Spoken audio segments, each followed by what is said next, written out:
पिता तथा ब्राह्मण से द्रोह करता है, वेद की निंदा करता है, उसे इस नरक में गिराया जाता है।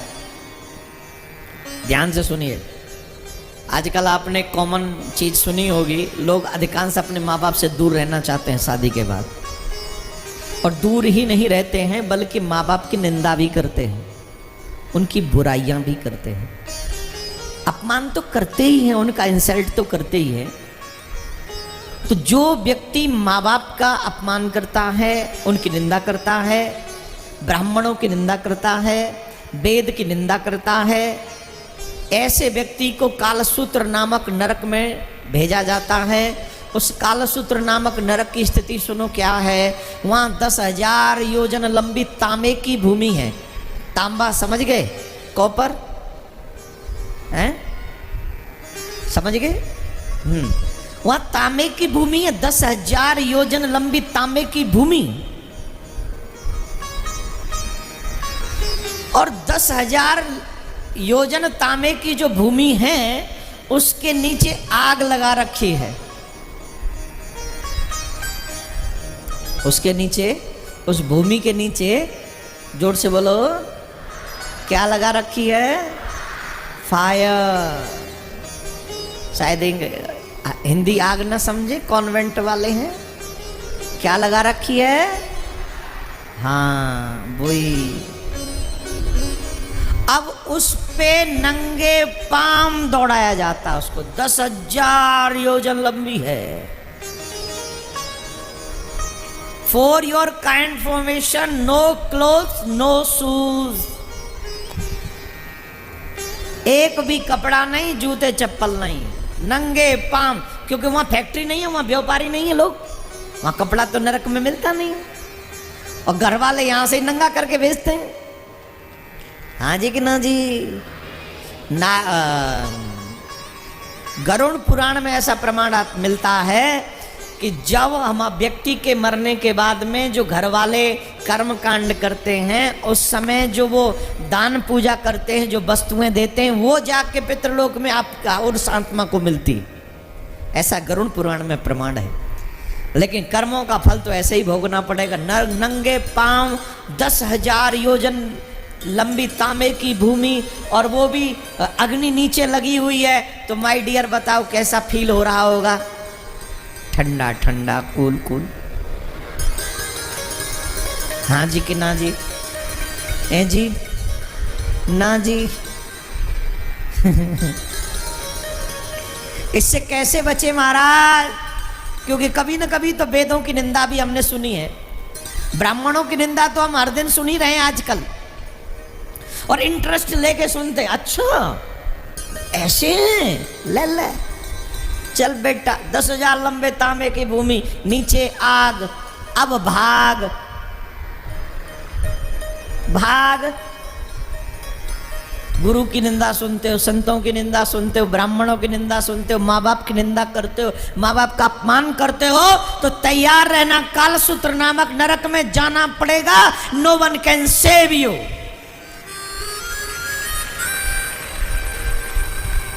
हमारे ऋषि मुनि ऐसे नहीं थे, इसीलिए कहते थे किसी की निंदा मत सुनो, कानों में उंगली रख लो। क्योंकि अगर किसी की निंदा सुनोगे तो निश्चित तौर पर तुमको नरक में जाना होगा, और उस नरक का नाम है कालसूत्र नामक नरक, जो तांबे की भूमि है, आग लगी है। धर्म की निंदा करनी नहीं चाहिए, सुननी नहीं चाहिए।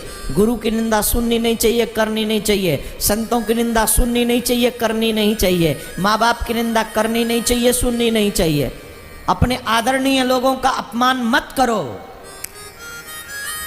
चलो आज प्रॉमिस करो कि हम न चुगली करेंगे, न चुगली सुनेंगे। कौन कौन करेगा? कौन कौन संकल्प करेगा कि आज के बाद हम किसी की बुराई करेंगे नहीं, और किसी की बुराई, जोर से बोलो, हाथ उठा के बोलो।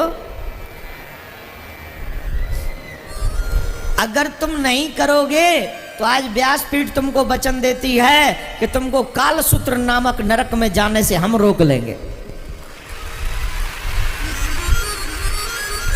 सिर्फ कालसूत्र नामक नरक की गारंटी ली है मैंने, बाकी के अभी भी खुले हैं। 28 नरक हैं, 28। एक जगह पे 88 नरकों का वर्णन है, 88। बड़े बड़ों को डर लग जाता है नरकों का वर्णन सुन के। बोले महाराज नरकों से बचाओ कैसे भी? बोले सबसे बचने का एकमात्र एक ही उपाय है। क्या? दोनों हाथ जोड़ो, बचा ले नरक से आपको, पक्का। दोनों हाथ जोड़ो, अपने गुरु में सच्ची श्रद्धा रखो, अपने गोविंद पे भरोसा रखो और अपने गोविंद का नाम कभी मत छोड़ो।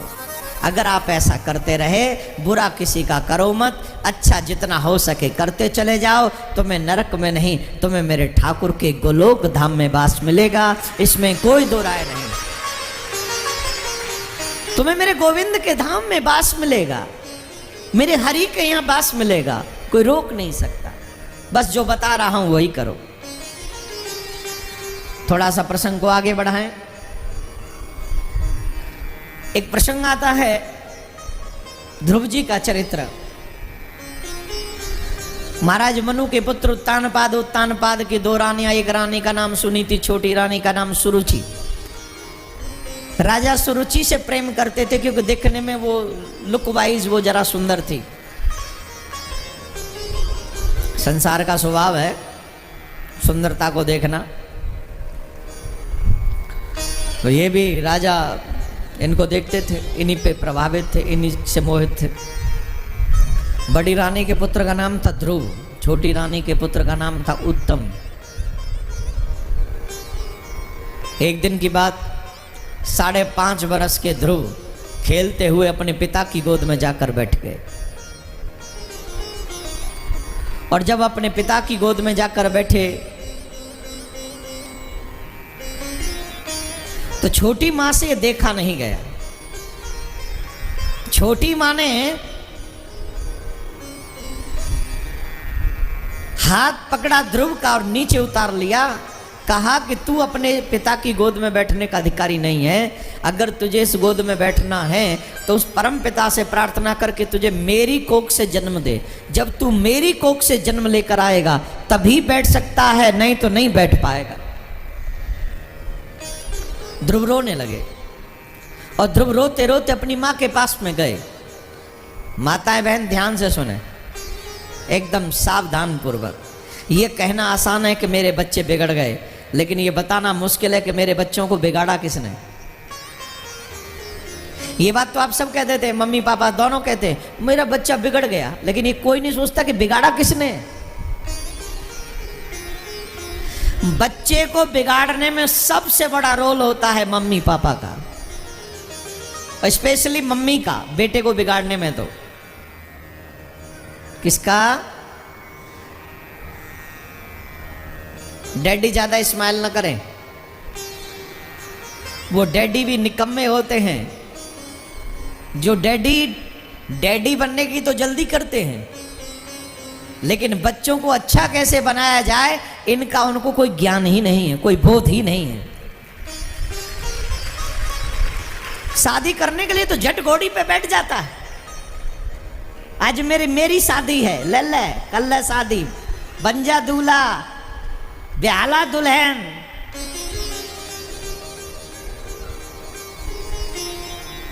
अरे शादी तो भैया सबकी हो जाती है, होती है कि नहीं? कारों की देख लो उनकी शादी, गोरों की देख लो उनकी शादी, पढ़े लिखों की देखो उनकी शादी, अनपढ़ों की देखो उनकी, मोस्टली शादी हो ही जाती है। लेकिन याद किसको किया जाता है? किसकी संतान अच्छी होती है, किसकी संतान संस्कारवान होती है, याद उसे रखा जाता है। वही समाज के सबसे बड़े अच्छे एग्जाम्पल होते हैं। बंधु, मां बच्चे की पहली गुरु है। अगर मां अपने बच्चे को अच्छे संस्कार दे दे तो बच्चा कभी बिगड़ नहीं सकता। बचपन से ही मां बच्चे को भगवान के आगे बैठा ले, बोले बैठ, बोले मुझे स्कूल जाना, बोले 5 मिनट बाद में जाना, पहले यहां बैठ।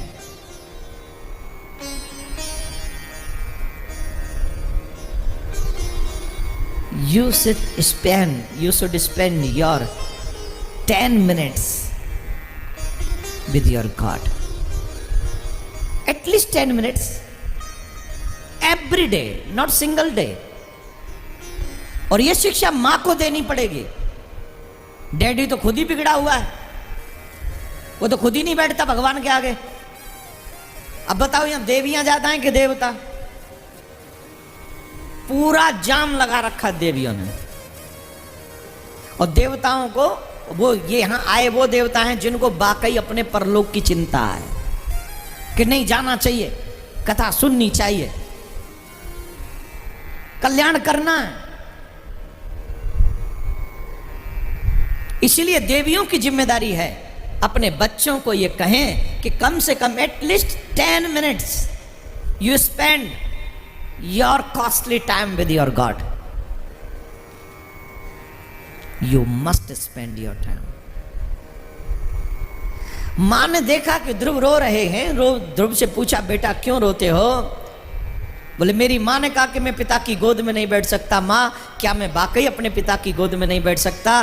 तो मां ने पूछा ऐसे पिता की गोद में ही क्यों बैठे जहां बैठने से झगड़ा होता हो? अगर बैठना ही है तो उस परम पिता की गोद में बैठो जहां बैठने के बाद कोई भी तुम्हें हटा नहीं सकता।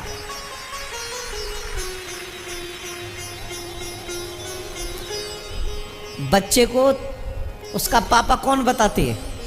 तेरी आँखें ये नजरें कौन सी है, मेरे श्याम ये बता दे, मेरे श्याम ये बता दे, ये ताज कौन सी है, मेरे श्याम ये बता दे, मेरे श्याम ये बता दे, मेरे श्याम ये बता दे। क्या बोलना पड़ेगा?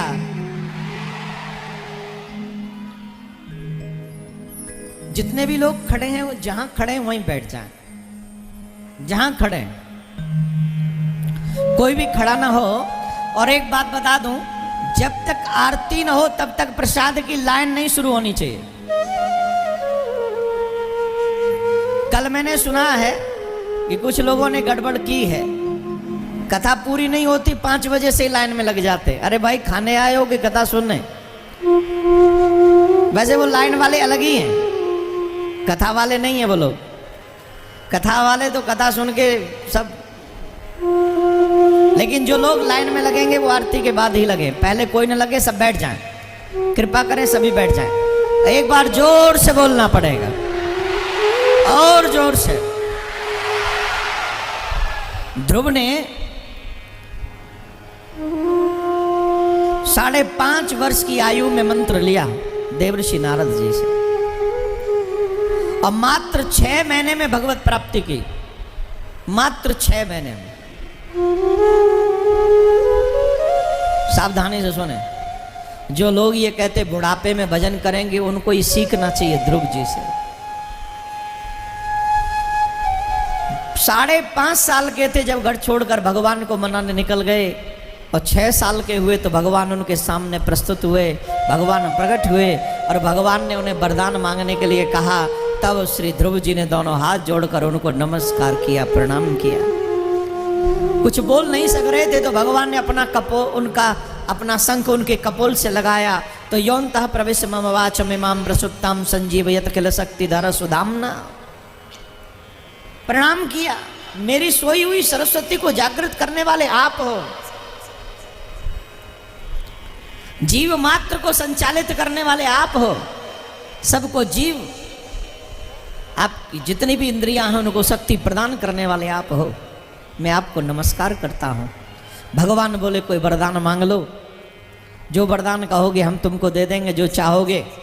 ध्यान से सुनना, 6 वर्ष का बालक जो अपनी माँ के अपमान से अपमानित होकर घर से निकला है, वो बालक कहता है महाराज, हे प्रभु, जब तक आपका दर्शन नहीं किया था तब तक मेरे मन में एक इच्छा थी कि मेरी सौतेली माँ ने जिस राज्य के लिए मुझे ठुकराया है, मेरा अपमान किया है, जब आप प्रकट हो जाएंगे, आप प्रसन्न हो जाएंगे तो मैं आपसे अपने पिता से भी बड़ा राज्य मांगूंगा। लेकिन जब आपका दर्शन कर लिया तो अब मुझे लगता है राज्य कितना भी बड़ा मांग लूं, एक दिन तो उसे छोड़ के जाना ही पड़ेगा। भगवान के दर्शन का सबसे बड़ा फल क्या है? जीव को सत्य का बोध होता है, वो सत्य समझ में आ जाता है। अभी तो हम लोग सब समझ रहे हैं, हमको सबको सत्य मालूम है, किसी को सत्य मालूम नहीं। सत्य मालूम होता तो आज हम अपना जीवन यूं बर्बाद ना कर रहे होते।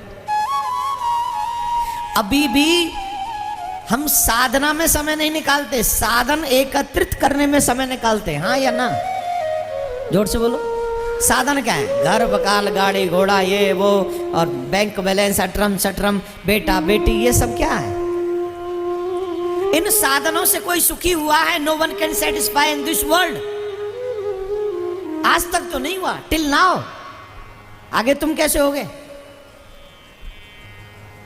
बड़े बड़े राजा महाराजा, हम तो उनके पाम की धोवन भी नहीं है, इतने बड़े सुख वो भोगते थे, आखिरकार उन्हें वो महल छोड़कर ही सुख की तलाश पूरी की उन्होंने। महलों में उन्हें कुछ मिला ही नहीं, छोड़ना ही पड़ा। ध्रुव के सामने त्रिलोकीनाथ खड़े, आज जो चाहे मांग ले, जो चाहे मांग ले।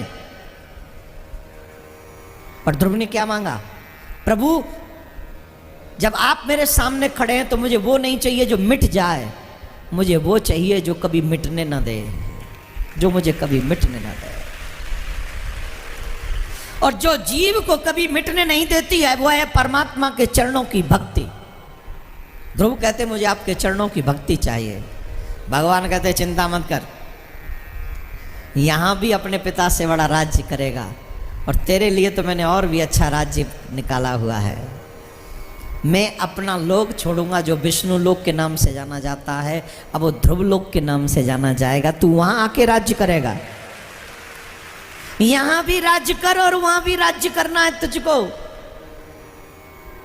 और भक्ति तो तुझे दी। भगवान मेहरबान हो गए साहब। इतने दुनिया भगवान पे फिदा होती है, भगवान ध्रुव पे फिदा हो गए। भगवान का स्वभाव है अपने भक्तों पे फिदा हो जाना, उन पे अपना सर्वस्व लुटा देना। सुनिए, हेलो सब लोग, धनवान लोग सब सुन ले, मिडिल क्लास गरीब सब सुनो। इस दुनिया में एक रिश्तेदार ऐसा है जो अपना फ्लैट तुम्हारे नाम कर दे? हाँ है, एक आध तो होगा। मौका पड़े वो करवा तो लेगा अपने नाम, करेगा नहीं? हाँ या ना? और मेरे ठाकुर ने अपना पूरा लोक ही दे दिया, ले बेटा तू राज्य कर। ऐसे दयालु को छोड़कर दुनिया की बंदगी करना ये मूर्खता नहीं तो क्या? ऐसे दयालु ईश्वर को छोड़कर दुनिया में रमण करना ये मूर्खता नहीं तो क्या? अरे इस ईश्वर को, तुम्हारा ये जो शरीर है ना, छोटा मोटा पतला दुबला जितना भी जैसा भी, ये तो नश्वर है, आज नहीं तो कल मरेगा। तुम्हारा जन्म जन्मांतर का संबंध परमात्मा से है, जो था है और आगे भी रहेगा। उस संबंध को पहचानो, उस हरि को पहचानो। सुखदेव जी महाराज कहते हैं भगवान ध्रुव से बड़े प्रसन्न हुए, अपना लोक उन्होंने ध्रुव को दिया। और आज भी ध्रुव तारा आप देखते होंगे, देखते हो हैं? यहां पर ही ध्रुव जी राज्य कर रहे हैं, वो ध्रुव लोक है। ये पृथ्वी घूमती रहती है, हाँ या ना? साइंटिस्ट यही बताते ना, पृथ्वी और इतनी सी धुरी पे टिकी हुई है पूरी पृथ्वी। इसे संभालता कौन है? जब हवाई जहाज वगैरह चलते हैं, पानी के शिप चलते हैं, मालूम भी है कैसे चलते हैं? पृथ्वी घूमती रहती है तो ये पहुंचेंगे कैसे? किसी पायलट से पूछना, भाई साहब जब पृथ्वी घूमती रहती है तो ये लोग पहुंच कैसे जाते हैं अपने गंतव्य तक? बोले ये गंतव्य तक इसलिए पहुंचते हैं कि पृथ्वी को उस जगह को टारगेट नहीं बनाते हैं जहां उन्हें जाना है, ये केंद्र में रखते हैं ध्रुव तारे को। और ध्रुव तारे के किस तरफ भारत है, किस तरफ अमेरिका है, किस तरफ इंग्लैंड है, किस तरफ ऑस्ट्रेलिया है, उसको ध्यान में रखकर, उसे केंद्र में रखकर, चाहे वो जल के शिप हों, चाहे ऊपर उड़ने वाले जहाज हों, ये सब ध्रुव तारे को केंद्र में रखकर उड़ते हैं और अपनी मंजिल तक पहुंचते हैं। इसका मतलब बता दे, अभी अभी भाव आया है मन में। भाव यह है कि जो दुनिया की वस्तुओं को ध्यान में रखकर चलते हैं अपनी मंजिल तक, वो भटक जाते हैं, लेकिन जो भगवान के भक्तों को केंद्र में रखते हैं वो कभी भटकते नहीं, वो अपनी मंजिल तक पहुंच जाते हैं, वो मंजिल तक पहुंच जाते हैं। ध्रुव जी के ही वंश में पृथु भगवान का प्राकट्य हुआ। पृथु भगवान स्वयं भगवान के अंश अवतार हैं। पृथु भगवान ने बहुत पृथ्वी का मंथन भी किया, दोहन भी किया, बहुत सारी वस्तुएं मानव के लिए निकाली। उसके बाद पृथु भगवान ने अश्वमेध यज्ञ किए। बहुत अश्वमेध यज्ञ जब पृथु भगवान ने किए तो देवराज इंद्र उनके अश्वमेध यज्ञ से डर गया और देवराज इंद्र को ऐसा लगा कि ये जो पृथु हैं ये मेरा स्वर्ग छीनना चाहते हैं, तो उनके अश्व को लेकर देवराज इंद्र चोरी करके लेके भाग गया। पृथु भगवान को बड़ा क्रोध आया और शस्त्र लेकर इंद्र को मारने के लिए दौड़ पड़े। ब्राह्मणों ने कहा ठहरिए, पृथु भगवान से, ठहरिए महाराज। बोले जी ये क्रोध क्यों कर रहे हैं? बोले ये मेरे अश्व को लेके चला गया, इसे मार दूंगा मैं। बोले नहीं नहीं नहीं, ध्यान से सुनना जरा। ब्राह्मणों कहा अनुष्ठान में क्रोध करना अनुष्ठान का फल नहीं मिलता है। जजमान पक्ष ध्यान से सुने, और जो भी लोग भविष्य में फ्यूचर में कथा कराने वाले हैं वो भी सुने। भागवत कथा एक अनुष्ठान है, और जब आप अनुष्ठान में बैठे तो संकल्प ये हो कि हम क्रोध नहीं करेंगे। क्रोध करते ही अनुष्ठान का फल समाप्त हो जाता है, इसलिए कभी क्रोध नहीं करना चाहिए। कम से कम 7 दिन तो कंट्रोल योरसेल्फ। अंदर से कितना भी खून उबाल मार रहा हो, पर अंदर मुंह पे ताला रख लो, नहीं बोलूंगा 7 दिन। लिखते जाओ डायरी में किस किस ने क्या क्या किया है, 7 दिन बाद हिसाब किताब चुकता कर लेना। लेकिन अनुष्ठान में क्रोध नहीं करना चाहिए, ये बहुत महत्वपूर्ण है, सबको समझना। जो फ्यूचर में भी कथा कराने वाले और जो अनुष्ठानित तरीके से कथा सुनते हैं उन सबको सीखना चाहिए, श्रोताओं को भी। क्रोध करोगे तो फल नहीं मिलेगा उतना जितना मिलना चाहिए। आप क्यों टेंशन ले रहे हो? आप तो 1-2 दिन ही आएंगे। जिनको 7 दिन सुनना है उनको टेंशन लेना है, क्रोध हमको नहीं आना चाहिए। तो पृथु जी से कहा कि देखो आप क्रोध करोगे तो अनुष्ठान भंग हो जाएगा, क्रोध नहीं करो। बोले हमको कुछ न क्या करें फिर इंद्र हमारा आसुर? बोले चिंता मत करो, हम ऐसे मंत्र पढ़ेंगे, ऐसे मंत्र पढ़ेंगे कि देवराज इंद्र सिंहासन सहित हमारे सामने अब उपस्थित होगा। अब ब्राह्मणों ने ऐसे मंत्र पढ़ना प्रारंभ कर दिया। ये ब्राह्मण देवता क्यों कहते ब्राह्मण देवता? इन पे न गदा है, न चक्र है, न तलवार है, न क्या कुछ है? कुछ नहीं। किसी ब्राह्मण पे न तलवार है, न गदा है, न धनुष बाण है, न भगवान की तरह बंसी है। फिर भी ये जो देवता ब्राह्मण देवता क्यों कहते हैं? सुनो, देवाधीनम जगत सर्वम, ये पूरा विश्व देवताओं के अधीन है।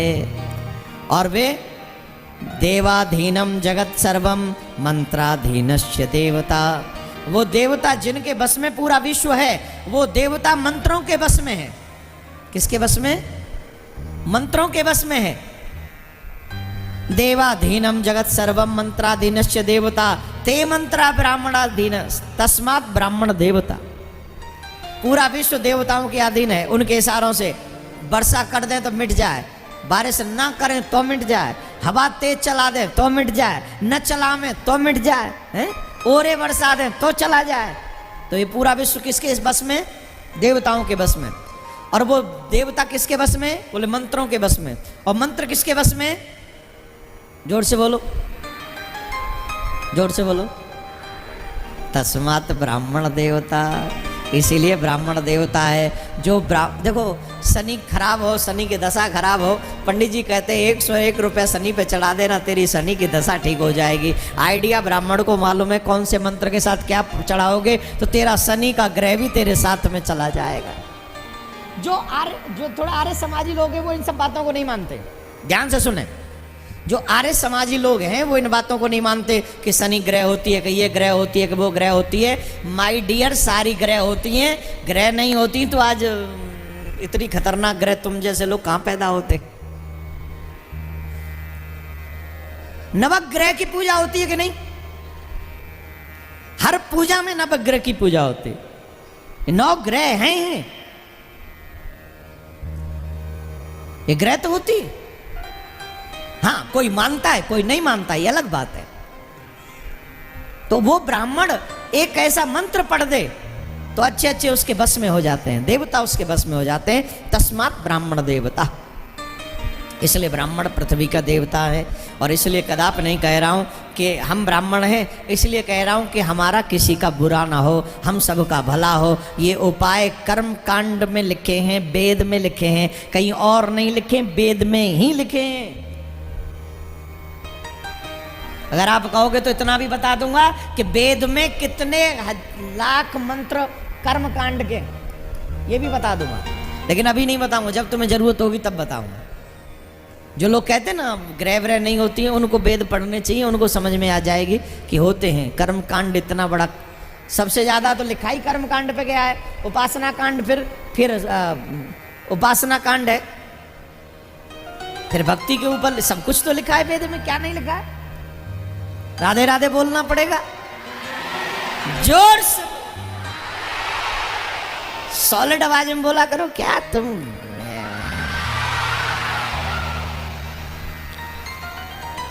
तो देवराज इंद्र को खींच लाने की शक्ति मंत्रों में,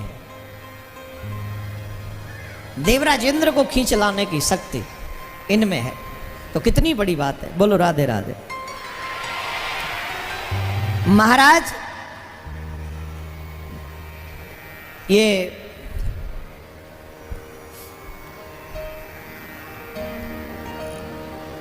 ऋषभदेव जी के अब वंश में ही एक राजा हुए, प्राचीन बहरी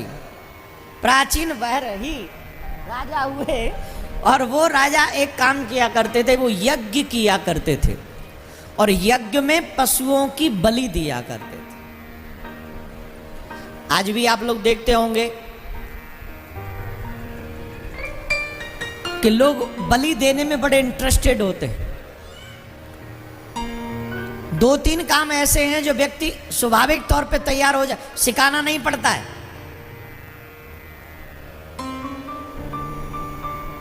मांस, मीट, मांस, मदिरा और मैथुन, इसके लिए कहीं कोई स्कूल यूनिवर्सिटी नहीं है जो सिखाया जाता हो। ये सब अपने आप सीख जाते हैं।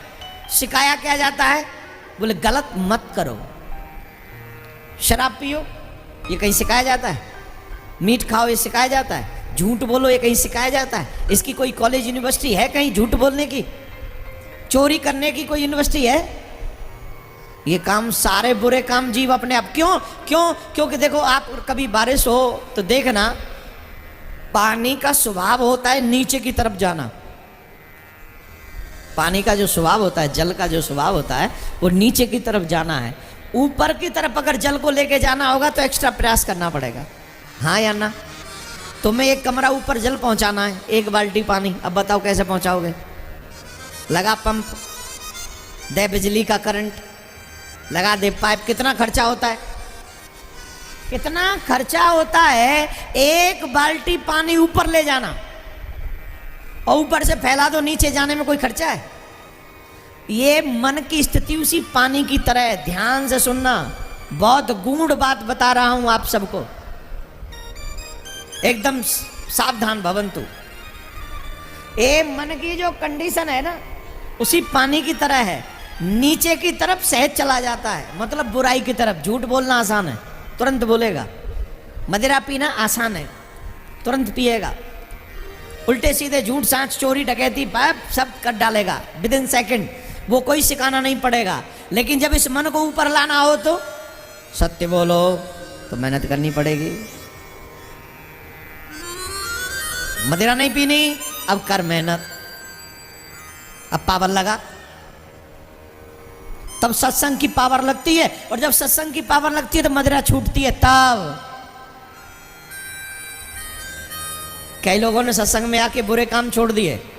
किस किस ने बुराइयां छोड़ी हैं कथा सुन सुन के? मदिरा की नहीं, और भी जो बुराइयां हो एक एक करके तो कई बुरा, देखो कितने लोग छोड़ रहे हैं। पाजी तुसी छोड़ोगे कुछ? पाजी कह रहे हम तो अपनी पूरी फैमिली छोड़ के बैठे हुए फिलहाल तो।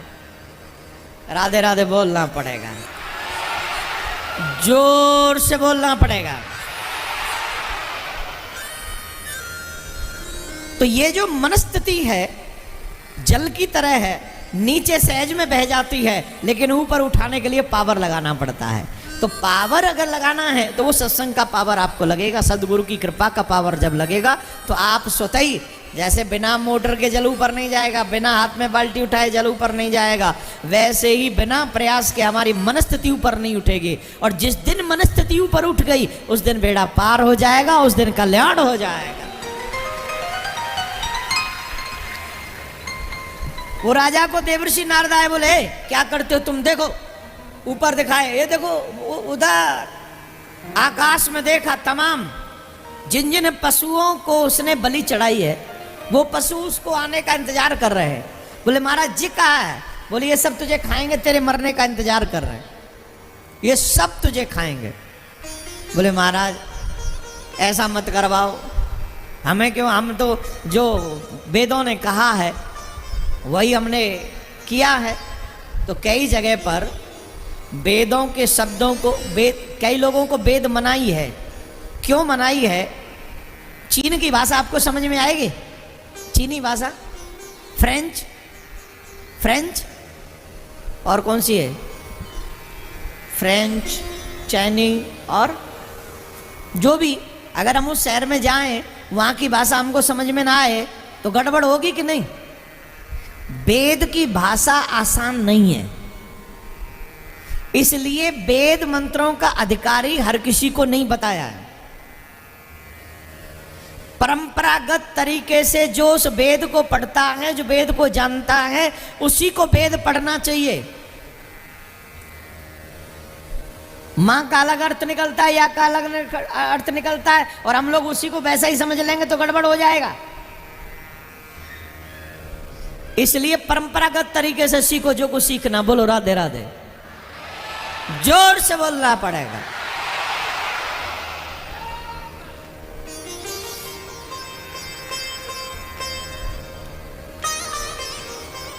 देवर्षि नारद ने उस राजा को पुरंजन की कथा सुनाई। और पुरंजन की कथा 2 मिनट जरा ध्यान से सुनेंगे आप सब। एक पुरंजन और पुरंजन का एक मित्र अविज्ञात, दोनों बड़े सगे मित्र थे, बड़े अच्छे मित्र थे। एक दिन पुरंजन ने कहा कि मित्र तुम्हारे साथ तो बहुत रह लिए, अब थोड़ा घूमना चाहते हैं। अविज्ञात ने कहा क्या करोगे, घूम के भटक जाओगे, रहने दो, यहीं रहो। बोले नहीं हम घूमना चाहते हैं। बोले ठीक है घूम आओ, हम यहीं बैठे हैं, यहीं आ जाना। बोले ठीक है आ जाएंगे। पुरंजन घूमने चला और जब पुरंजन घूमने गया, भ्रमण करने गया, प्यारे हजारों गांव, लाखों शहर देख के, जंगल झाड़ी नदी पहाड़ पर्वत सब जगह घूम के आया, कहीं उसका मन नहीं लगा। अचानक से एक जगह पर गया तो वहां उसे 9 द्वारे वाली नगरी दिखी, उसमें 9 द्वार थे। उसने कहा इस नगरी में चल के देखा जाए, तो झट उस नगरी में वो घुस गया, प्रवेश किया। तो वहां जैसे ही उसने प्रवेश किया तो वहां उसने एक बहुत सुंदर युवती को देखा। पुरुषों का स्वभाव होता है सुंदर युवती को देखना, है होता है कि नहीं जरा बताएंगे? हाँ होता है ना, सच बताओ। देवियां बड़ी खुश हो रही होंगी, बोले देखो कैसे होते हैं ये लोग। ठीक वैसे देवियों का भी स्वभाव होता है सुंदर पुरुष को देखना। अब देवियां बताएं हाँ जी कि ना जी? हैं जी? कोई भी अननोन आदमी सुंदर सा फोटो लगा के फेसबुक पे फ्रेंड रिक्वेस्ट भेज दे, तुरंत एक्सेप्ट कर लेती हैं। और उसने अपने नाती का फोटो लगा रखा है, खुद का नहीं लगाया, खुद तो बुढ़ा 80 साल का। और इन्होंने एक्सेप्ट कर लिया। हाँ जी कि ना जी? जोर से बोलिए जी। इसका मतलब क्या है? स्वभाव ही है एक दूसरे की तरफ आकर्षित होना। इट्स नॉट बिग डील, ये कोई बड़ी बात नहीं है। एक दूसरे की तरफ आकर्षित होना ये कॉमन बात है। आजकल लोग उस चीज को किसी को बदनाम करने के लिए षड्यंत्र करते हैं, वो एक अलग विषय है, पर सच ये है कि सबके ही अंदर ये सारी चीजें हैं। पुरंजन ने जब उस सुंदर स्त्री को देखा तो देखा 10 सेवक हैं, एक सेनापति है, 5 फन वाला सर्प उसके आगे पीछे घूम रहा है। उस सुंदर युवती को देखकर पुरंजन मोहित हो गया और उस पुरंजन ने उस स्त्री से पूछा, देवी तुम कौन हो? बोले जी ये तो हमको नहीं पता कि हम कौन हैं, लेकिन हमको ये पता है कि जिस नगरी में हम रह रहे हैं यहाँ हुक्म हमारा चलता है। ये हमारे 10 सैनिक हैं, हमारी मर्जी के बगैर कुछ नहीं करते। ये हमारा सेनापति है, ये देखभाल करता है और ये हमारी सुरक्षा करता है, 5 फन वाला सर्प। यहाँ इस नगरी में जो होगा वो हमारी मर्जी से होगा, इतना हम जानते हैं। तो पुरंजन बोला नाम? बोले नहीं पता। Are you married? Devi ji बोली आई एम नॉट। पुरंजन ने पूछा आप शादीशुदा हैं? बोले नहीं। पुरंजन बोला हम भी शादीशुदा नहीं है, क्या आप हमसे शादी करेंगे? बोले कर लेते हैं। तो शादी कर ली। अब पुरंजन उस बोले हम आपको नाम किस नाम से बुलाएं? बोले तुम पुरंजन, हमको पुरंजनी कह लो, हम तुम्हारी ही तो हैं। उसका नाम रख दिया पुरंजनी। नई नई शादी जब होती है तब पति देव का स्वभाव देखो। ओहो, जब नई नई शादी हुई हो और ये सबके साथ घटना घटित होती है, 1 साल बाद पति बदलता है। हाँ जी कि ना जी? बदलता है कि नहीं? 1 साल बाद। 1 साल तक तो हाँ जी, जैसे अभी कर रहे हो हाँ जी। देवी बोले इतने बजे आ जाना? बोले हाँ जी। आज संडे घूमने चलेंगे? बोले हाँ जी। आज वो देखना मम्मी क्या चल? हाँ जी। 1 साल बाद तेवर चेंज होते हैं। बहुत हो लिया, तुझे ही देखता रहूंगी, कुछ काम भी करूं? फालतू की बात करती रहती हो। घूमने चलो, संडे हो गया, संडे हो गया। हर दिन आएगा संडे तो हर दिन घूमोगी? झट मम्मी को लगाती हैं देवी जी फोन, पुरंजनी, ए मम्मी मेरा पुरंजन बदल गया। अब नहीं सुनता है, अब मम्मी की सुनता है मेरा पुरंजन। राधे राधे बोलना पड़ेगा। कितने चेहरे पे स्माइल आ गई, सबको अपनी शादी की पहली साल याद आ गई है। कैसे आइसक्रीम खाने जाते थे स्कूटर पे बैठ के। कितने अच्छे दिन थे वो, जाने कहाँ गए वो दिन। राधे राधे बोलना पड़ेगा। ज्यादा प्रसन्न होने की जरूरत नहीं है, ज्यादा शोक मनाने की भी जरूरत नहीं है। जिंदगी में एक ही बार आता है वो टाइम, ठीक है? हाँ, बाद में जो हो रहा है वो सबको पता ही है। वो ज्यादा एक्स्ट्रा कुछ भी नहीं था तुम्हारे साथ, सबके साथ ऐसा ही होता है। पुरंजनी खावे तो ये खावे, पुरंजनी नाचे तो ये नाचे, पुरंजनी रोवे तो जे रोवे। 24 घंटा यही हाल। अब साहब एक स्त्री थी, जरा बड़ी कुरूप थी, इससे कोई शादी नहीं करता था, कोई शादी नहीं करता था। शादी करने के लिए भी तो सुंदर चाहिए ना, है ना? चाहे खुद कितना ही कालिया हो, खुद क्योले की खदान से निकला हो, लेकिन कन्या गोरी चाहिए, राइट? तो एक बहुत जरा नाम की कन्या थी जिससे कोई विवाह नहीं करता था, बड़ी दुखी थी। तो वो चंडवेग के पास में गई, बोले हमसे कोई शादी नहीं करता है। बोले एक काम करो, एक काली और एक गोरे ये दूत ले जाओ। 365 काली हैं, 365 गोरे, इनको लेके जाओ तुम, ये तुम्हारी मदद करेंगे, तुम जबरदस्ती भोगो। जब कोई राजी से शादी नहीं करे तो जबरदस्ती करो। तो सबसे पहले उसने पुरंजन की नगरी पर ही आक्रमण कर दिया। धीरे धीरे सैनिक शिथिल हो गए, सेनापति भाग गया। पंचफन वाला सर्प जो था वो भी हो जाता रहा, और एक तरीके वो आराम से सो रहा है पुरंजन महल में, और वहां पूरी नगरी लुट गई। तब जाके अचानक से उसने आक्रमण किया तो उसको पता चला कि अब सब कुछ स्वाहा हो गया। मरते मरते भी वो ये सोच रहा है कि मेरी पत्नी का क्या होगा, मेरी पुरंजनी का क्या होगा। और हमारे यहाँ कहते अंतमति सुगति, जैसे मरने वाले की अंत में मति होती है उसकी वैसी गति होती है। तो अगले जन्म में वो स्त्री बना, और स्त्री बना मलध्वज नामक एक राजा के साथ उसका विवाह हुआ। वो राजा भी चल बसे, और जब वो राजा चल बसे तो उनके सब को लेकर वो चली गंध, श्रवण, मन कह रहा है कुछ गाऊं, कुछ कहूं, है ना, टच करूं। तो जो जो मन ने कहा हमारी इंद्रियों ने वही किया। लेकिन जरा अवस्था, ये जरा कौन है, ये बुढ़ापा। बुढ़ापे में क्या होता है, और चला नहीं जाता। क्या कह रहे हो, हाँ क्या, पापा आपके जो चाचा थे वो गए। कौन गए, आपके चाचा। अब उसको कौन कहे, ये पापा जाने को तैयार है, चाचा की छोड़। इंद्रियां शिथिल हो जाती हैं बुढ़ापे में, इंद्रियां काम नहीं करती हैं बुढ़ापे में, और तब जीव बेबस हो जाता है। वो पंच फन वाला प्राण रात दिन जग कर जो पहरा देता है, कौन, ये पंच प्राण।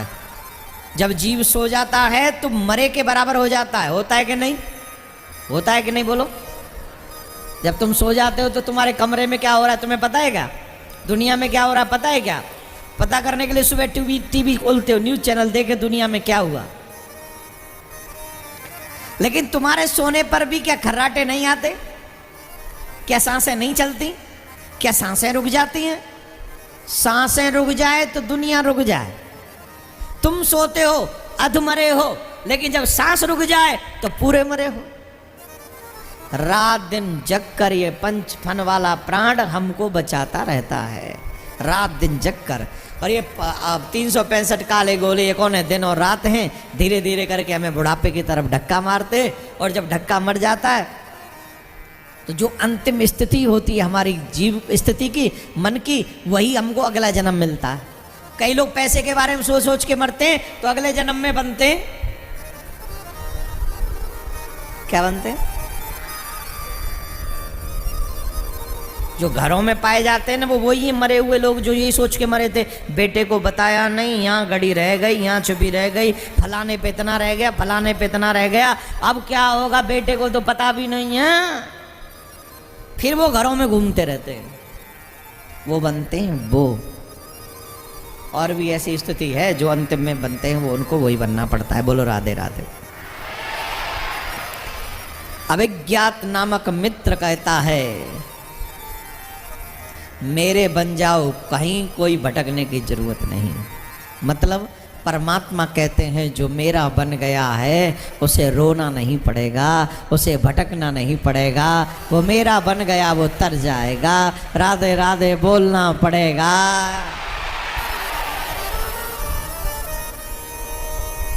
मैं ये नहीं कहता कि घर छोड़ के बाबा जी हो जाओ, पर ये जरूर कहता हूँ घर में रह के ही बाबा जी हो जाओ, मन को कंट्रोल में करने की कोशिश करो।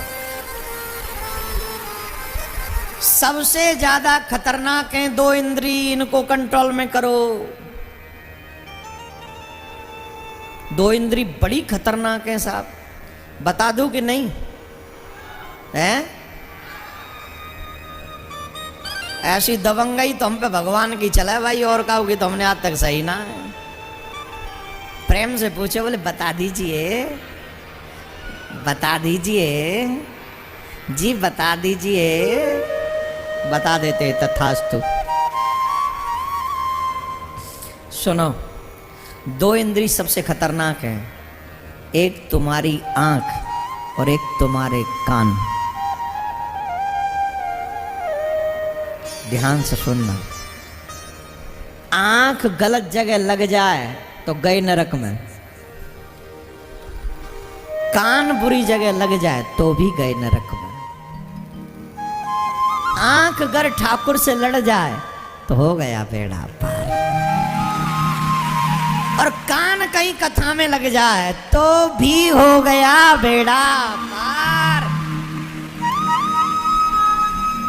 दो इंद्रियां गलत तो नरक भेज देगी, सही तो ठाकुर से मिला देगी। ये दो इंद्रिय, इन दो इंद्रियों पे कंट्रोल कर लो, बस पूरा जीवन कंट्रोल हो जाएगा। बुरा देखो मत, बुरा सुनो मत, और जब बुरा देखोगे नहीं, सुनोगे नहीं, आई प्रॉमिस यू तुम्हें बुरा बोलने की हिम्मत नहीं हो सकती। गांधी के दो बंदर संभाल लो, तीसरा तो अपने आप समझ जाता है। तो दो इंद्रियों पे कंट्रोल करना बहुत जरूरी है। आंख कान, जितने भी तुमने गलत काम किए होंगे इन दोनों से किए होंगे, हाँ जी कि ना जी। फलाने ने और ऐसा फलाने व्यक्ति ने तुम्हारे बारे में ऐसे बोल दिया, गलत सुन लिया, अब जाके ठोक दिया बेचारे को। वो उसने कहा मैंने तो कुछ कहा ही नहीं था। अरे तू उसने इसे बोला, साहब उसने गलत बोला, गलत सुन लिया, गलत कर बैठे, गलत देख लिया, फिल्म देख ली, फिल्म देख ली, उस फिल्म में एक हीरो को देख लिया, हीरो को देखा वो जींस बड़ी छोटी पहनी हुई थी उसने, अब सब नए लड़के लड़कियां निकल गए, क्या बोले हम भी छोटी जींस पहन ले। देखा गलत तो किया गलत, हाँ या ना। आजकल के मॉडर्न बच्चे कुछ ब्रांड दिखाते हैं जींस से ऊपर लाकर। बोलने को तो खुल के भी बोल सकता हूं, लेकिन यहाँ की मर्यादा है, उसका पालन कर रहा हूं। Am I right या wrong? क्या बिना देखे आज से 25 साल 20 साल पहले देखा था किसी को ब्रांड दिखाते हुए? सोचा था आपने कभी ऐसा होगा? लेकिन करवा दिया किसने? मुंबई ने। फिल्म बना दी, एक दो हीरो हीरोइन आ गए, बच्चों ने देख लिया और बच्चे को लगा यही मॉडर्न है। अरे भैया नरक है ये, तेरे माँ बाप के बारे में लोग क्या कहेंगे?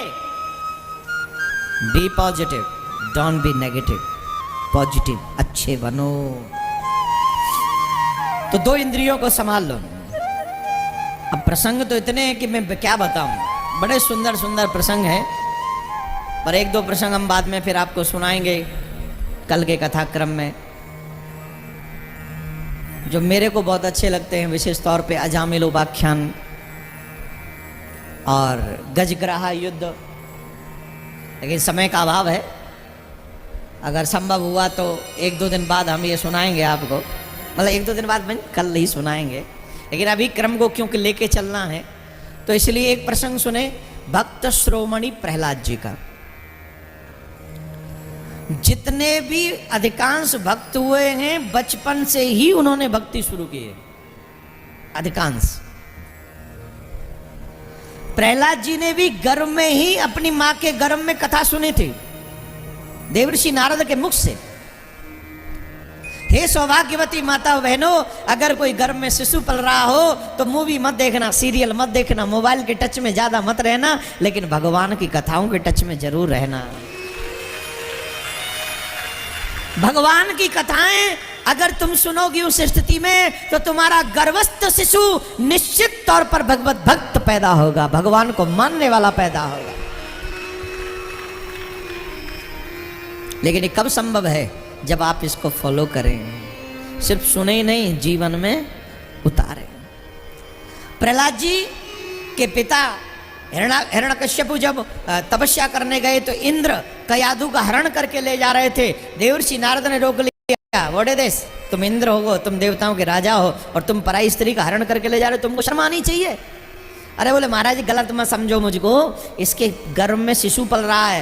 हिरण्यकश्यपु इतना खतरनाक राक्षस है, इसका बेटा कितना बड़ा राक्षस होगा, इसलिए इसके गर्भ को समाप्त कर दें, फिर यहीं छोड़ जाएंगे। बोले कौन कहता है कि इसका गर्भ जो है राक्षस होगा? Who said to you? किसने कहा? अरे महाराज हिरण्यकश्यप का राक्षसी होगा? बोले कौन कहता है? अरे बोले महाराज आप देखो देव ऋषि हो, आप समझा करो। बोले सुनो, इनका हरण मत करके ले जाओ, इन्हें हमारे पास छोड़ दो। दुष्ट हो तो तुम मार देना और भक्त हो तो उसकी वंदना करना। बोले ठीक है। तब देवर्षि नारद कयादु को भगवत कथा सुनाते हैं, भगवान की कथा सुनाते हैं देवर्षि नारद। सुनती कौन है? कयादु। असर किस पे हो रहा है? गर्भ में पल रहे उस शिशु पे, प्रहलाद पे। गर्भस्थ शिशु भगवान की कथा सुन रहा है गर्भ में देवर्षि नारद के मुख से, और वो इतना भक्त श्रोमणी, इतना श्रेष्ठ भक्त हुआ कि आप कल्पना नहीं कर सकते। कैसा भक्त हुआ जानते हो? प्रहलाद ने अपने पिता से कह दिया कि तुम भगवान नहीं हो। अब किस पिता से कहा जानते हो? हिरण्यकश्यप ने वरदान मांगा ब्रह्मा जी से, न दिन में मरूं, न रात में मरूं, न घर में मरूं, न बाहर मरूं, न धरती पे मरूं, न आकाश में मरूं, न अस्त्र से मरूं, न शस्त्र से मरूं, न नर से मरूं, न नारायण से मरूं, और कुछ बचाओ तो 12 महीनों में से किसी महीने में न मरूं। ऐसे वरदान मांगे थे हिरण्यकश्यप ने। ऐसे वरदान मांगने के बाद सब देवता कांपते थे हिरण्यकश्यप के नाम से। औरों की तो बात छोड़ो, देवता कांपते थे। तो मेरे प्यारे, ऐसे राक्षस के घर में भक्त श्रोमणी प्रहलाद हुए, और प्रहलाद जी ने कहा पिताजी आप भगवान नहीं हो। हिरण्यकश्यप ने कह दिया जो मुझे भगवान नहीं मानेगा उसे मृत्यु दंड मिलेगा। ये कानून था वहां का। जो मुझे भगवान, आजकल भी जिन्हें थोड़ा बहुत पैसा मिल जाए, थोड़ी पावर मिल जाए, गद्दी मिल जाए, फिर वो अपने आप को भगवान से कम समझते हैं क्या? जवाब दीजिए, जोर से बोलिए। समझते हैं कम? नहीं समझते हैं। सब अपने अपने लाइन में पहुंच जाते। बोलो राधे राधे। हिरण्यकश्यप ने कह दिया जो मुझे भगवान नहीं मानेगा उसे मृत्यु दंड मिलेगा।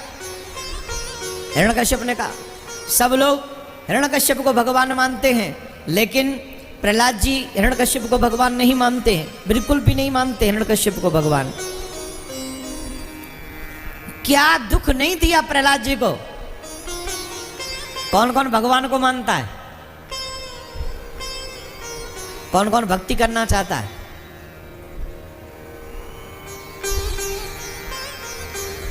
यही हाथ उठा रहे हो? पंडाल से बाहर जाके बदल जाओगे। ईमानदारी से वही हाथ उठाएं जो न बदलें कभी, जो कभी न बदलें। भक्ति के 2-3 काम करना शुरू करो। माथे पे तिलक, गले में कंठी, हाथ में कलावा, मुख पे भगवान का नाम। किसी का बुरा मत करना, लेकिन जो धर्म की निंदा करे उसके साथ कुछ करना पड़े तो करना।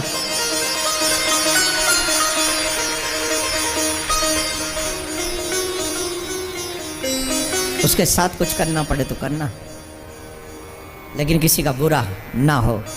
माथे पे तिलक, गले में कंठी, हाथ में कलावा, मुख पे भगवान का नाम। तो मेरे प्यारे श्रोतागण, जो व्यक्ति भक्ति करना चाहते हैं वो एक बात गांठ मार के रख लो, भक्ति इतनी आसान नहीं है। आसान है? जब कोई जीव भक्ति करने निकलता है तो सबसे ज्यादा वही उपहास का पात्र बनता है। लोग उसका मजाक बनाते हैं, उसके इंसल्ट करते हैं, गंदे शब्दों से उसे संबोधित करते हैं, लेकिन जब भगवत कृपा प्रचारित होती है तो वही लोग उनके चरणों में माथा टेकते हैं आकर के। हिरण्यकश्यप जैसा योद्धा, उसे पंगा लेने की किसकी हिम्मत थी? प्रहलाद जी ने कहा भगवान नहीं हो। बेटा कह रहा है पिता से आप भगवान नहीं हो, आप भगवान नहीं हो। मई और जून में और अधिक मास में किए हुए सत्कर्म हमको कई गुना ज्यादा लाभ देते हैं। और इस बार अधिक मास में अष्टोत्तर श्रीमद् भागवत कथा खाटू श्याम में है, राजस्थान में। ताली मत बजाओ, वहां आ जाना, वहीं बैठ के कथा सुनना, जजमान बनना, कथा सुनना और अपने उस अधिक मास में अपने आप को भगवान का दीवाना बनाने की और भी कोशिश करना। तो ये बोले, भगवान बोले 12 महीने होते पर हमने तुम्हारे लिए 13वां महीना बनाया, extra month. I make extra month for you my dear, you are my very near dear, you know, बहुत करीबी हो तुम। तो भगवान ने 13वां महीना बनाया और इस 13वें महीने में भगवान ने हिरण्यकश्यप का सीना, बोले नरसिंह भगवान की, ध्यान से सुनेंगे। भगवान ने हिरण्यकश्यप को इसलिए नहीं मारा कि भगवान की शत्रुता थी। भगवान ने हिरण्यकश्यप को इसलिए मारा क्योंकि हिरण्यकश्यप प्रहलाद को दुख देता था। और जितने बुरी तरीके से हिरण्यकश्यप को मारा भगवान ने और किसी को नहीं मारा। उसकी आंत निकाल के गले में डाल ली भगवान ने, इतने बुरा असर किया उसका। क्यों?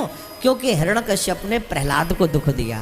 भगवान कहते तुम मुझे दुख दोगे तो मैं सह लूंगा, लेकिन मेरे भक्त को दुख दोगे तो वो सजा दूंगा, वो सजा दूंगा कि तेरी रूह कांप जाएगी, तेरी रूह कांप जाएगी। तो बी केयरफुल, आप सबसे मेरा एक आग्रह है, भगवान के भक्तों का अपमान तो छोड़िए, निंदा भी नहीं करनी सुननी चाहिए, ये ध्यान आप लोग रखिए। सत्य सनातन धर्म का सम्मान आप लोग कीजिए। बोलो राधे राधे। आइए हम लोग वामन भगवान का दर्शन करेंगे। पहले आपको बता दूं, कल कृष्ण महोत्सव बड़ी धूमधाम से मनाएंगे, बड़ी धूमधाम से। कृष्ण माता बहन पीले पीले वस्त्र पहनकर, भाई लोग कुर्ता पजामा धोती पहनकर, जींस विंस थोड़े कम, कभी कभी भगवान को दे दो थोड़ा ऐसा, कभी कभी भगवान के लिए भी सजना चाहिए, माथे पे तिलक और एक भारतीय ड्रेस पहनकर आप लोग पधारे। बोलिए वामन भगवान की जय। जैसा कि माताराम, अभी 10 मिनट कोई खड़ा नहीं होगा, सभी बैठ जाएं 10 मिनट, कोई नहीं खड़ा होगा 10 मिनट। राजा बलि के द्वार पर वामन भगवान भिक्षा मांगने के लिए गए। 3 पग भूमि वामन भगवान ने राजा बलि से मांगी, और वही वामन भगवान जो 3 पग भूमि नापने के लिए, मांगने के लिए राजा बलि के द्वार पर गए, वो हम सब के सामने हमको दर्शन देने के लिए आए हैं। सभी दोनों हाथ जोड़ेंगे, कोई भी खड़ा नहीं होगा। पीछे जो लोग खड़े हैं वो भी बैठ जाएं, दोनों हाथ जोड़ें और 10 मिनट भगवत नाम उच्चारण करेंगे और उसके बाद आरती करेंगे, भजन गाएंगे। 10 मिनट कोई खड़ा नहीं होगा, अपनी घड़ी लगाएं आप लोग और 10 मिनट बैठकर भगवत भजन करें। बोले वृंदावन बिहारी लाल की जय। आप सभी इस समय वामन भगवान के दर्शन कर रहे हैं। जिस प्रकार राजा बलि के यहाँ वामन भगवान दर्शन देने आए और उनके द्वार पर आए। भागवत में ये नियम है कि जब भी हम वामन भगवान के दर्शन करें या झांकियों के दर्शन करें, तो जब भी हम दर्शन करते हुए पूजा अर्चना करें तो हमारे प्रमुख यजमान विशाल अग्निहोत्री जी, उनका परिवार मंच पर आकर पूजन करेगा अपने हाथों से राजा बलि के रूप में। आप मंच पर आ जाएं, सब परिवार पूजन करें और आप अपने स्थान पर ही बैठे रहेंगे, क्योंकि नियम तो यह है सबको पूजन करना चाहिए, लेकिन इतनी बड़ी जन सैलाब है यहाँ तो सभी नहीं आ सकते। बैठकर ही शांति के साथ यहाँ पूज्य महाराज श्री के साथ हम सभी संकीर्तन करेंगे 5 से 7 मिनट, 8 मिनट, और उसी बीच में हमारे कार्यकर्ता आपके पास में आएंगे। तो जिनको जो भी अर्पित करना है नौछावर, वो उनको अर्पित करेंगे। आपके पास में हमारे कार्यकर्ता वहीं पहुंचेंगे। आप सबसे निवेदन है कोई भी खड़ा नहीं हो, अपनी नौछावर श्रद्धा सुमन उनको अर्पित करें, वो वामन भगवान के चरणों में अर्पित करेंगे। सभी कार्यकर्ताओं से निवेदन है जो प्रसाद की लाइन में खड़े हैं, कोई भी हड़बड़ी न किया करें, आराम आराम से प्रसाद लें। जो आपसे आगे हैं पहले वो ले लें, फिर आप लें, आराम से लें, भगदड़ न करें, हड़बड़ी न करें।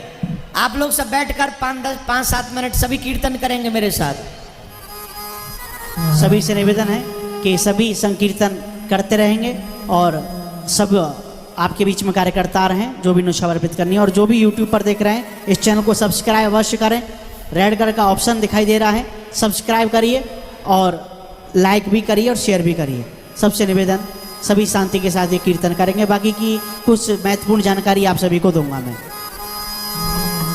गोविंद मेरो है, गोपाल मेरो है, गोविंद मेरो है, गोपाल मेरो है, गोविंद मेरो है, गोपाल मेरो है, गोविंद मेरो है, गोपाल मेरो है, श्री राधा रमण गिरधारी मेरो है, श्री राधा रमण गिरधारी मेरो है, श्री राधा रमण नंदलाल मेरो है, श्री राधा रमण नंदलाल मेरो है, गोविंद मेरो है, गोपाल मेरो है, गोविंद मेरो है, गोपाल मेरो है, गोविंद मेरो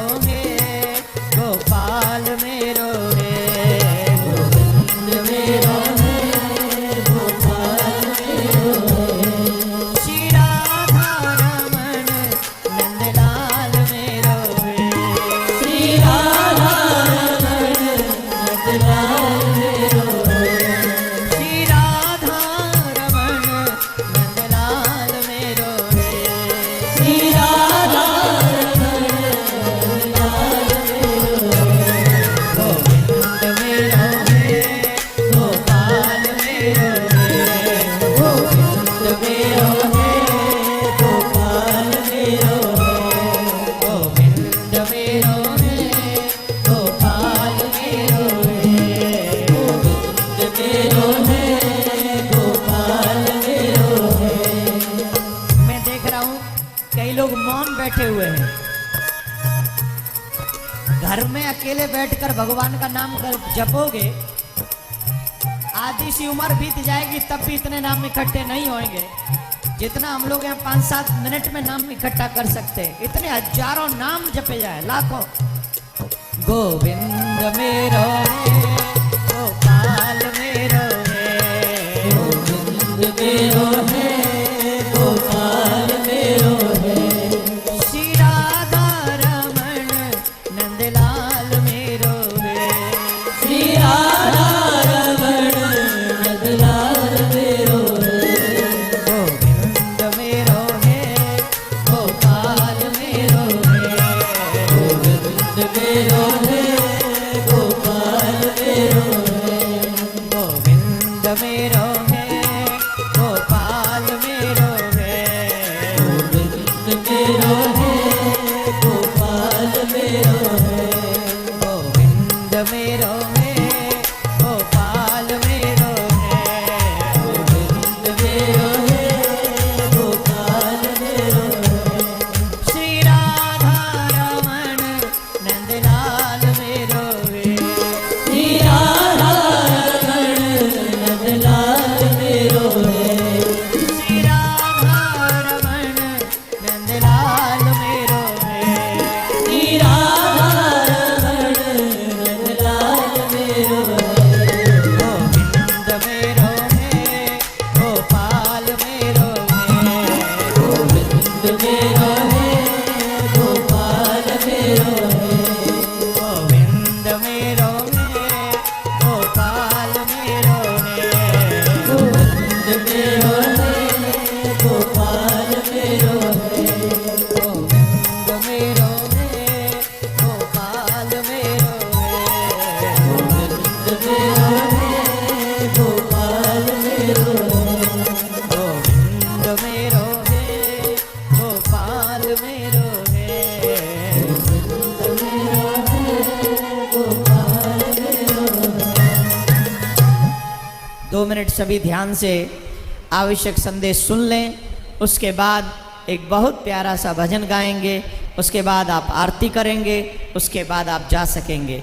लेकिन आरती और पुष्पांजलि से पहले कोई न जाया करे, यही मेरी प्रार्थना है, क्योंकि फल आरती के दर्शन के बाद लगता है।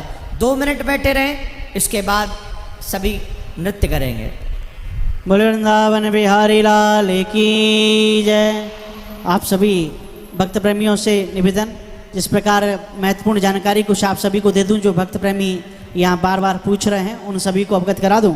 उससे पहले मैं निवेदन करूंगा जो भी यूट्यूब पर देख रहे हैं हजारों की तादाद में, वो इस समय इस चैनल को सब्सक्राइब करें जिन्होंने नहीं किया हुआ है।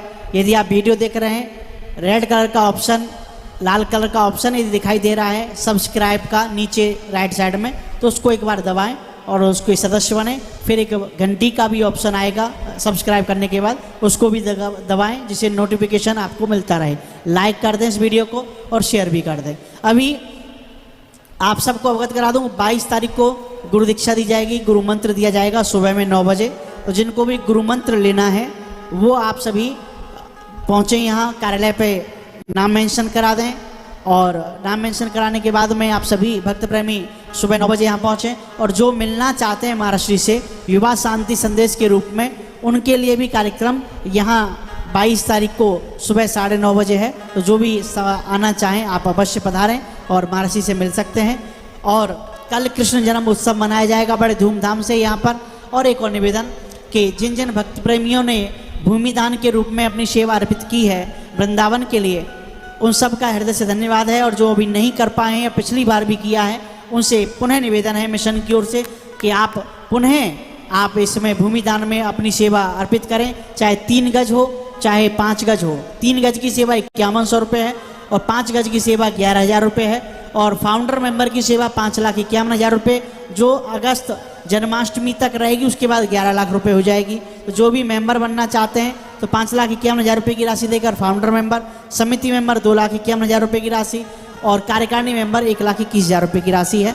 और इन सब के नाम यहाँ से लिए जाएंगे। तो जो भी ये मेंबर के रूप में भी मिशन से जुड़ना चाहें कार्यालय पे जाके संपर्क करें। भूमि दान के रूप में भी जो संपर्क सहयोग करना चाहें वो भी एक बार कार्यालय पे जाके सभी संपर्क करें। और मैं धन्यवाद दूंगा हमारे विशाल अग्नोत्री जी, एक बार जोरदार ताली बजाकर हमारे विशाल जी के लिए जोरदार ताली बजाएं। जिस प्रकार इन्होंने ये आयोजन, भव्य आयोजन, और जब हमारी इनसे बात हुई तो इस आयोजन की जो जिम्मेवारी इनको दी गई मात्र और मात्र 20 से 25 दिन पहले दी गई है। और 20 से 25 दिन में इतनी बेहद और विशाल तैयारी हमारे विशाल जी कर सकते हैं, उनका परिवार कर सकता है। जोरदार ताली बजाकर उनको हृदय से धन्यवाद देंगे। और आप सबसे निवेदन है कि जो भी ये आप राशि भूमि दान के रूप में दे रहे हैं, वो पूरी की पूरी सेवा वृंदावन जाएगी, मिशन में जाएगी। इस आयोजन में 1 रुपया भी किसी का नहीं लग रहा है, केवल हमारे विशाल जी के द्वारा ही ये आयोजन किया जा रहा है। तो आप सबसे निवेदन है कि आप अधिक से अधिक सहयोग करके इस मिशन के कार्य को भूमि दान के रूप में जोड़ें और ज़्यादा से ज़्यादा सहयोग करें। अभी भजन का आनंद प्राप्त करेंगे। उसी बीच में जो भूमि दान में जिन्होंने आज अपनी सेवा दी है, जिनके पास मंच पास हैं, वो कृपया इधर आकर लाइन बनाकर आशीर्वाद प्राप्त करते रहेंगे। भजन यहाँ चलता रहेगा। मंच पास दिखा दें, आपको मंच पास मिलेगा। और जिन्होंने धर्म के हर एक आयोजन में, धर्म के जो मिशन के संकल्प मेंबर के रूप में जुड़े हुए हैं, हर साल जो अपनी सेवा देते हैं वो धर्म के रूप में, धर्म प्रचार के रूप में, तो उन जो भी भक्त प्रेमी जिन्होंने संकल्प लिया हुआ है हर साल के लिए 2151 का, वो कार्यालय पर जाकर अपनी सेवा जमा करते हुए आप जिस प्रकार उन परिवार की बैठने की व्यवस्था हमने आगे की है, तो आप सब लोग उसमें पास लेकर आगे बैठें। अभी हम एक भजन का आनंद प्राप्त करेंगे, उसके बाद में जो कुछ आशीर्वाद के नाम हैं वो आशीर्वाद प्राप्त करेंगे मंच पर, फिर हम आरती की ओर बढ़ेंगे। कल कृष्ण जन्म बड़े धूमधाम से मनाया जाएगा और पूरी व्यवस्था जगह जगह LED और पंडाल की व्यवस्था आप सभी देख रहे हैं। और भोजन व्यवस्था माता बहनों की अलग, भाइयों की अलग है, लेकिन ध्यान रखें कथा जब पूरी हो जाया करे तभी भोजन की लाइन में लगाया करें। सबके लिए भोजन की व्यवस्था हमारे विशाल जी के द्वारा, उनके परिवार के द्वारा की गई है। सबसे निवेदन है, चलते हैं एक भजन की ओर। मैं नाचूं तू बंसी बजावे, मैं नाचूं तू बंसी बजावे, कर दे पूरी सवरिया सवरिया सवरिया मैं सीता न सुना, सवरिया मैं सीता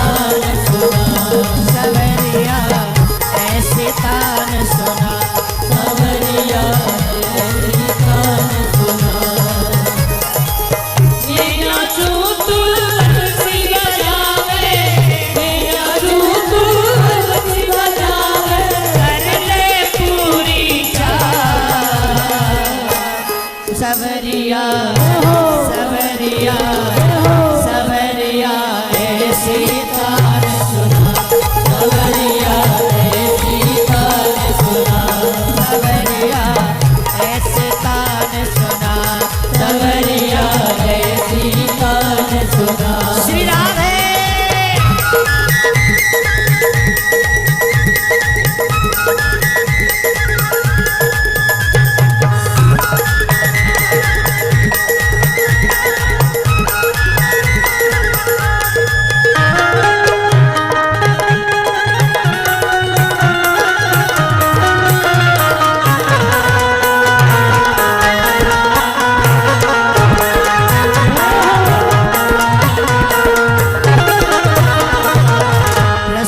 धार बहे इस मन में रस की धार बहे इस मन में रस की धार बहे इस मन में रस की धार बहे इस मन में अनुपम प्यार बहे इस मन में अनुपम प्यार बहे इस मन में तेरी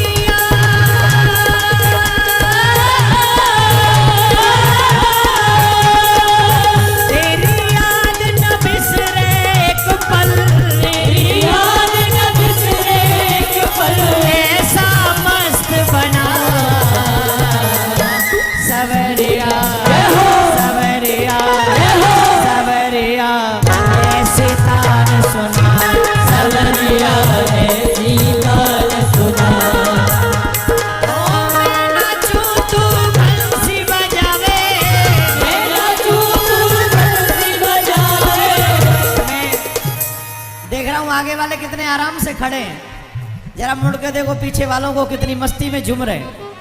दोनों हाथ ऊपर करके मैं नाचूं तू बंसी बजावे मैं नाचूं तू बंसी बजावे कर दे पूरी चाह सवरिया सवरिया सवरिया ऐसी तान सुना सवरिया ऐसी तान सुना।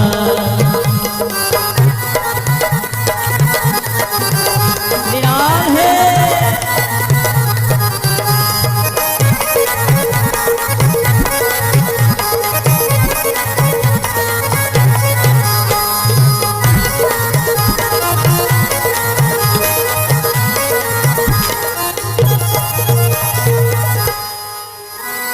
नैना है मेरा असुवन का नैना है मेरा असुवन का नैना है मेरा असुवन का नैना है मेरा असुवन का पल पल थिरके उठे जीवन का पल पल थिरके उठे जीवन का पल पल थिरके उठे जीवन का पल पल थिरके उठे जीवन का।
ब्रज की चिन्मय दिव्य लतन में, ओ ब्रज की चिन्मय दिव्य लतन में, रसिकन की पद रज मस्तक की, रसिकन की पद रज मस्तक की, देवे रेख जगा सवरिया सवरिया सवरिया ऐसे तान सुना, सवरिया ऐसी तान सुना, सवरिया ऐसे तान सुना, सवरिया ऐसी तान सुना। मैं नाचूं तो बंसी बजावे, नाचूं तो बंसी बजावे, कर दे पूरी चाह सवरिया। दोनों हाथ ऊपर करिए। पता नहीं ज्यादा प्रसाद तो नहीं पा लिया है। मैं नाचूं तो बंसी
पड़ेगा, जोर से बोलना पड़ेगा।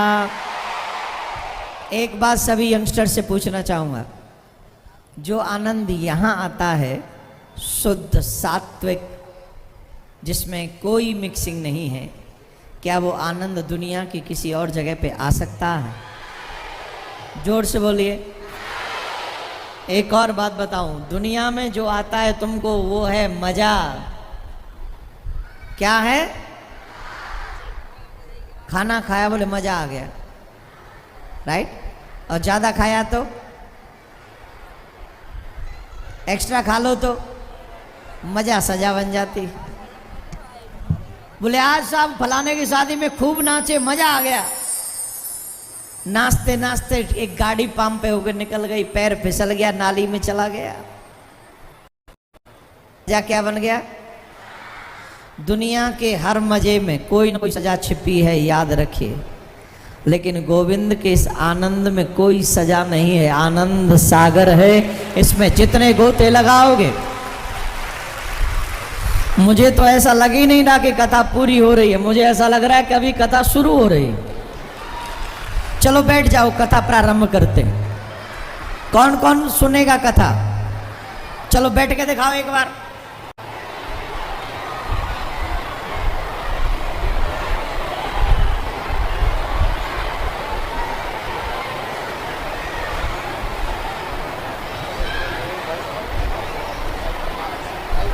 अगर सब लोग पीछे तक बैठ जाएंगे तो दोबारा कथा प्रारंभ हम करने की प्लानिंग करेंगे। अगर एक भी खड़ा रहा तो हम नहीं करेंगे।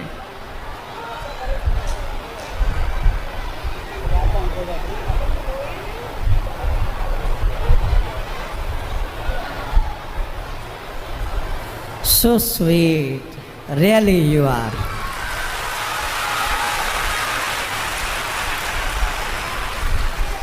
आपके इसी प्यार से तो दुनिया जलती है हमसे। कोई मेरे को कह रहा था, देवकी नंदन तुम पे ऐसा क्या है जो तुम कहते हो जनता वही करती है।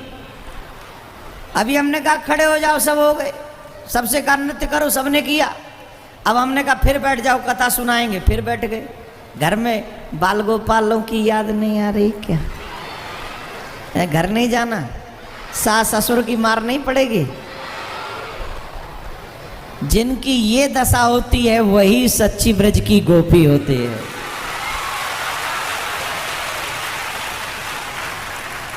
जिन्हें न घर की चिंता है, न परिवार की चिंता है, न हार की चिंता है, न व्यवहार की चिंता है। अगर कोई चिंता है तो इनको मेरे कन्हैया के प्यार की चिंता। अगर कोई चिंता है तो कन्हैया के, किस किस को चिंता है? मेरे कन्हैया के प्यार की। ए श्याम तेरी मुरली की कसम, ए श्याम, मेरे पीछे पीछे गा लो, मतलब बोल लो। ए श्याम तेरी मुरली की कसम, हम तुमसे मोहब्बत कर बैठे। 14 फरवरी वैलेंटाइन डे, ये सब बेशर्म एक दूसरे को फूल दे के आए हैं। और जिनके पति ने जिनको गुलाब का फूल नहीं दिया वो लड़ने के लिए तैयार हैं। तुमने हमको फूल नहीं दिया, तुमने हमको फूल नहीं दिया। अरे बोले फूल फूल का क्या है, अब तो हमारी तुम्हारी शादी हो गई, अब का फूल का चक्कर पाली हो, अब का फूल लेके करोगी। ये तो फूल तुमको फूल बनाने के लिए दिया था पहले। इंग्लिश का फ्लावर, हिंदी का फूल। प्रेमी ने दिया, प्रेमी ने प्यार समझा, ये प्रेम का की भूल। हे श्याम तेरी मुरली की कसम, बोलो हम तुमसे मोहब्बत कर बैठे। इस दिल के सिवा कुछ और न था। दोनों हाथ उठाओ। इस दिल के सिवा कुछ और न था, ये दिल भी तुम्हारा कर बैठे। ए दत्ता तेरे मुरली की कसम, वाह रे वाह, क्या कुदरत की लीला है। श्याम तेरी मुरली की कसम। कन्हैया से प्यार करते हो, सुबह शाम करते हो, मोबाइल निकालो, निकालो, नहीं लाई? हाय हाय क्या बात है। किस किस ने लाइक कर दिया, किस किस ने शेयर कर दिया? जिस जिसने लाइक और शेयर कर दिया हाथ उठा दीजिए जरा, ऊपर नीचे करिए। जिन जिन ने लाइक और शेयर नहीं किया और जिनके पास मोबाइल है वो हाथ उठाइए। इसका मतलब इंटरनेट बहुत कम यूज करते हो आप लोग इंदौर में। अरे वाह, यहाँ के घर में करोगी तो घर में जाके उसे शेयर कर दीजिएगा, घर में जाके इसे लाइक कीजिएगा और लोगों को भी सुनाइएगा और को सुनने का। और